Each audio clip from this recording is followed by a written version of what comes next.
I just got access to a brand new filmmaking tool that might be what virtual production's been waiting for. It's called Spark, and it's a Previz tool for virtual production. I'm going to try and create some Previz with it, but I really want to see how it stacks up against Unreal Engine. Let's start by talking about why Previz really matters. Previz, or pre-visualization, is the process of creating a visual draft of a movie. It generally uses placeholder graphics and assets so the filmmakers can see their film in rough before they shoot it. Sometimes Previz is only done for parts of a movie, the larger set pieces. But in some cases, like Avengers Endgame, the entire movie was planned out in Previz. And in the Dune series, they used Unreal Engine for the Previz, giving the filmmakers the chance to see the planet of Arrakis, and they could block out camera movements and test lighting. Now the same thing goes for indie filmmaking. Previz is not just for people with big budgets, it's for everyone. And if we're going to make something ambitious, we need to be able to test it out beforehand, and we need the tools to do it. And that's where Spark comes in. So let's take a look at what it can do and how that stacks up with what Unreal Engine already does. So the first thing we're met with is this button, just a plus sign that says create. I love it. Let's create. So the starting point here is your script, and you can import one that you've already written, or you can write one from scratch. The script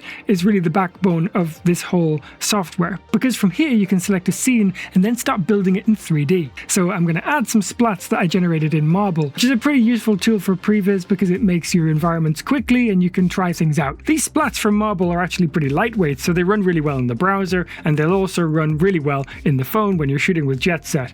But I'll get to that in a moment. So now I'm going to add some objects, and you do that with USD assets. So everything needs to be in the format USD. I have my car and a person. These are the only things I need to block out my movie. Creating the USD was a little bit fiddly.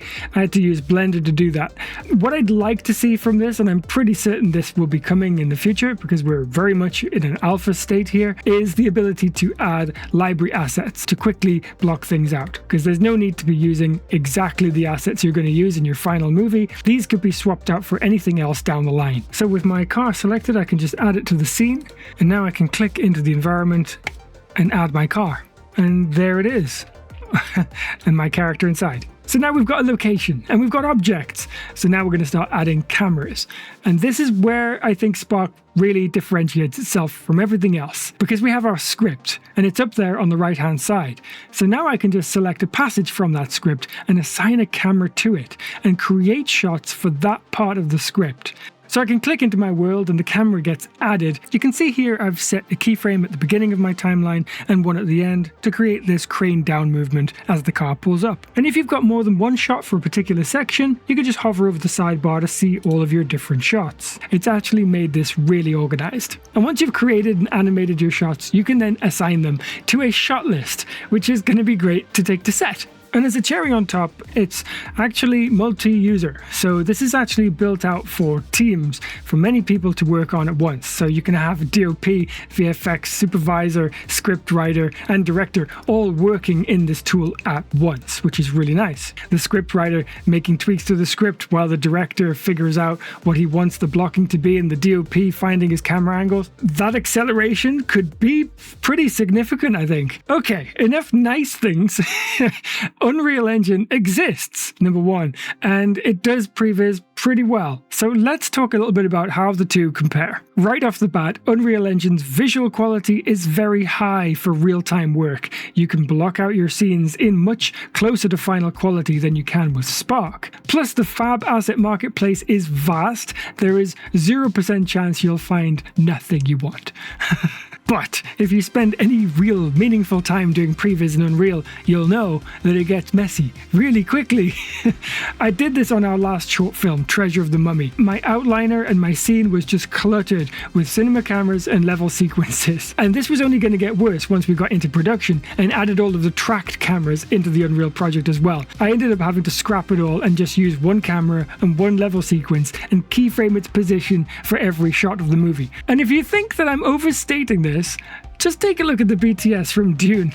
Your outline is getting pretty busy there, Greg, but I'm not trying to make this into a direct one versus the other comparison. It's not apples to apples.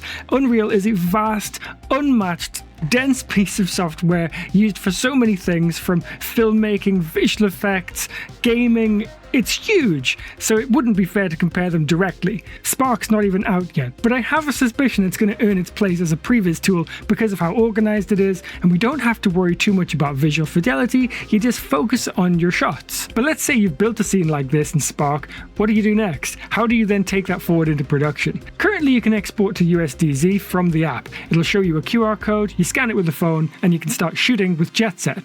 And that's cool, but it doesn't answer the question of how you then take your scene and start improving on it for production. That's what I'm about to find out about at NAB this year, so stay tuned on the channel for that. Meanwhile, if you want to make a film with Unreal Engine or virtual production and you want to get started, I recommend you take a look at this video next, because it'll show you how quickly we went from an initial idea to a finished film.